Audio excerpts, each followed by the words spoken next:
ദൈവതിരുനാമത്തിന് മഹത്വമുണ്ടായിരിക്കട്ടെ. കാലാന്ത്യത്തോളം കൂടെയുണ്ടാകുമെന്ന് കാതിലോതിയ തമ്പുരാൻ കാലിത്തൊഴുത്തിൽ ഇമ്മാനുവേലാകുന്ന വിനയത്തിൻ്റെ ആവിഷ്കാരം ക്രിസ്മസ്. നമ്മെ കാണാനും കേൾക്കാനും നമ്മുടെ സുഖദുഃഖങ്ങളിൽ പങ്കുചേരാനുമായി സ്വർഗം വിട്ടിറങ്ങി വന്ന ദൈവസ്നേഹത്തിൻ്റെ വലിയ സാക്ഷ്യമാണ് യേശുക്രിസ്തുവിൻ്റെ മനുഷ്യാവതാരം. ജീവിതത്തിൽ തകർച്ചയുടെ നീഴ്ചുഴികൾ ഉണ്ടായേക്കാം.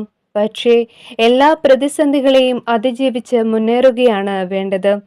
ആരുമില്ലാത്തവർക്ക്, ഹൃദയം തകർന്നവർക്ക്, നിരാശയിൽ കഴിയുന്നവർക്ക്, പരാജയങ്ങൾ ഏറ്റുവാങ്ങുന്നവർക്ക്, സമൂഹത്തിൻ്റെ പിന്നാമ്പുറങ്ങളിൽ കഴിയുന്നവർക്ക് ഈ ക്രിസ്മസിന് കൊടുക്കാവുന്ന അമൂല്യമായ സമ്മാനം നാം അവർക്ക് തുണയായി ഉണ്ടാവുമെന്ന ആശംസയാണ്.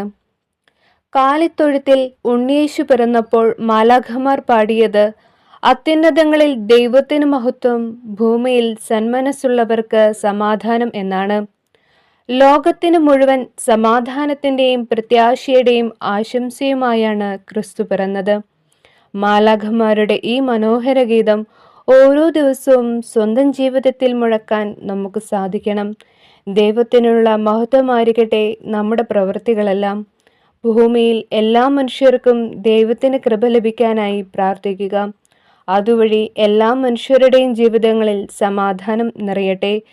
സമാധാനമാണ് നാം ആഗ്രഹിക്കുന്നതെങ്കിൽ ഒരു നല്ല മനസ്സ് രൂപാന്തരപ്പെടുത്തുക. മനുഷ്യൻ മനുഷ്യനോടും പ്രകൃതിയോടും മുഴുവനായും സമാധാനത്തിലാകുക എന്ന ശാന്തി മന്ത്രമാണ് നാം ജീവിതത്തിൽ പകർത്തേണ്ടത്.